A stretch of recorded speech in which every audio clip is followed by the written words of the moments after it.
গাছের মূলত চারা উৎপাদন করা আপনার বীজ থেকে, আর সেই বীজটা আসছিল সৌদি আরব থেকে।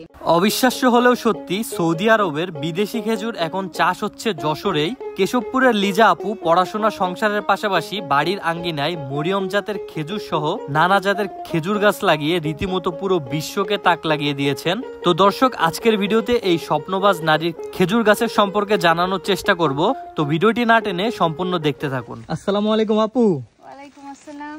আপু, আপনি শুনলাম যে বিদেশির সেই খেজুর আমাদের বাংলাদেশে চাষ করছেন। জি, সৌদি আরবের মরিয়াম খেজুর। এই যে খেজুরটা দেখতেছেন, এটা সৌদি আরবের মরিয়াম জাতের খেজুর। সৌদি আরবে অনেক ধরনের জাতের খেজুরই পাওয়া যায়, এটা তার ভিতরে একটা অন্যতম খেজুর মরিয়াম। আচ্ছা, এই গাছটার বয়স কত আপু? এই গাছটার বয়স প্রায় 6 বছর ভাইয়া। 6 বছর না?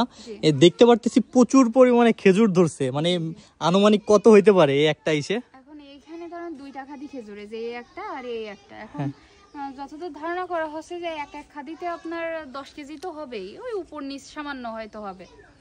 আচ্ছা, এই খেজুর যদি আপনি বাজারে বিক্রি করেন সেটা মানে কত টাকা আসতে পারে প্রতি কেজি? এখন মরিয়াম জাতের খেজুরের আমি যতদূর দাম জানি বাজারে হয়তো 1500 টাকা। এখন তারপরে যদি আমি ধরি যে 1100 থেকে 2000 এর ভিতরে কিছু হবে, তাহলেও তো বেশ টাকা আসার কথা।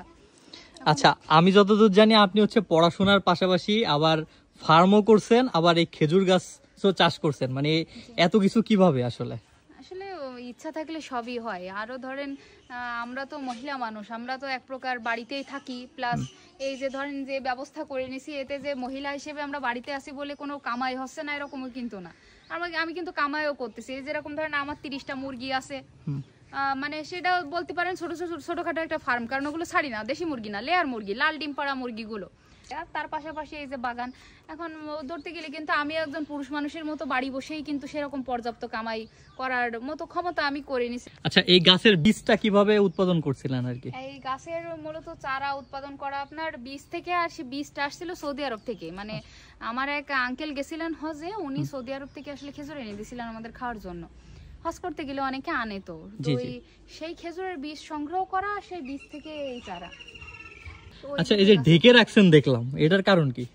কারণ মূলত আপনার এই আমরা যতদূর শুনতেছি যে সৌদি আরবের খেজুরের গাছে পানি লাগলে খেজুর পছন্দ হওয়ার সম্ভাবনা থাকে বা ফেটে যাওয়ার সম্ভাবনা থাকে, ওই কারণে ঢেকে রাখা। এখন তো বর্ষাকাল, বৃষ্টি হুটহাট এসে যাচ্ছে, তো এই সতর্কতার খাতিরে সবসময় ঢেকে রাখা হচ্ছে। এই খেজুরগুলা কি পরিপক্ক নাকি আরো কিছুদিন টাইম লাগবে? এগুলো এখনো একদমই কাঁচা, এগুলো শুধু দেখতে আপনার লাল, পাকতে হয়তো 10-15 দিন বা 1 মাস সময় লাগতে পারে। এখানে টোটাল কয়টা খেজুর গাছ আছে আপু আপনাদের বাড়ির আঙ্গিনায়? আপনার 35 থেকে 40টা খেজুর গাছ হবে। আর এই খেজুর গাছের পাশাপাশি দেখলাম ছোট ছোট বোক বের হইছে। জি, ওইগুলো এই আমাদের দেশীয় খেজুর গাছে আপনারা লক্ষ্য করছেন কিনা জানি না, আমাদের দেশীয় খেজুর গাছে কিন্তু এই বোকগুলো আসে না।